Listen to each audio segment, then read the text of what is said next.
അസ്സലാമു അലൈക്കും വറഹ്മത്തുള്ളാഹി വബറകാതുഹു.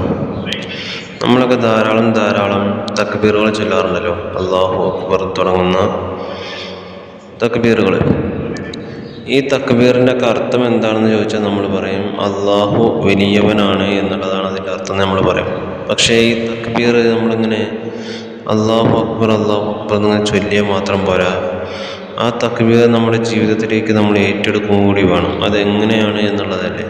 അപ്പോൾ അല്ലാഹു അക്ബർ എന്ന് പറഞ്ഞു കഴിഞ്ഞാൽ അല്ലാഹു ഉന്നതനാണ് എന്നുള്ള അർത്ഥം. അല്ലാഹു ഉന്നതനാണ്, അല്ലാഹു ഏറ്റവും വലിയവനാണ് എന്നുള്ള അർത്ഥമൊക്കെയാണ്. എന്നാൽ അത് നമ്മുടെ ജീവിതത്തിലേക്ക് എങ്ങനെ പകർത്തുമെന്ന് ചോദിച്ചാൽ, അല്ലാഹു ഉന്നതനാണെന്ന് പറയുമ്പോൾ എൻ്റെ ഇഷ്ടത്തേക്കാൾ എനിക്കിഷ്ടം എൻ്റെ അല്ലാഹുവിൻ്റെ ഇഷ്ടമാണെന്ന് മനസ്സാ വാച കർമ്മണ അംഗീകരിക്കാൻ നമുക്ക് സാധിക്കുമ്പോഴാണ് അല്ലാഹു അക്ബർ എന്നുള്ള തക്ബീർ നമ്മുടെ ജീവിതത്തിലേക്ക് നമ്മൾ പകർത്തുക. അഥവാ എനിക്ക് എൻ്റെ ഇഷ്ടത്തേക്കാൾ എൻ്റെ അള്ളാഹിൻ്റെ വാക്കിനാണ് ഞാൻ വില കൊടുക്കുക. മനസ്സിലാവേണ്ട. നമ്മളിപ്പോൾ ഒരു കാര്യം ആഗ്രഹിക്കുന്നു, പക്ഷേ എൻ്റെ റബ്ബിനത് ഇഷ്ടമില്ലെങ്കിൽ എനിക്കത് വേണ്ട.